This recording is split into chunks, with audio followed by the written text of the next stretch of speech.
dječice, kako ste? Dobro. Dobro. Uđite svi. Šta danas kupujete? Danas kupujemo tri vrećice hrane za vanjske ptice, Dobro. 3 vrećice mješavine za ptice i 3 vrećice suncokreta za Pa ja to neću sve imati, da biste meni pola trgovine pokupiti.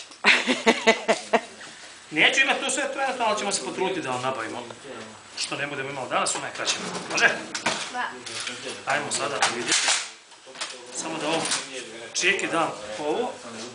Tu, ajmo vidjeti šta bi mogli mi za vas izlužiti. Hrana za ptice, onaj koji već bio kod mene taj zna, je ovdje, tako.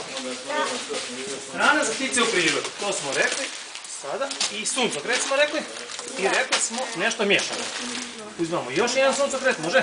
Može, svakako. Još jedan nemamo tu, ali ja ću vam to raditi. Čega još imate što bi nam valjalo za vanjske ptice? Tražim razgleda. Ovo je malo ovako specijalizirano. Više za unutarnje, ali bi to isto mogli miješati, jel da nam date tu jednu za unutarnje, to im ne može škoditi, samo im može biti kao delicija neka, jel tako? Kako vam se čini ovo? Jako dobro, jako dobro. Jako jedno, tako? Može, da. Za sad je ovo to, a što nemamo tu, sad ćemo se dogovoriti šta ćemo još nabaviti, može? Može. Super, idemo sad računati. Jel imate vi novaca? Naravno, pa ne bi mi došli. Onda dobro. Svako po kunu i već ćemo nešto riješiti. 8074. Gdje je novčanik? Ajmo ga bi napred.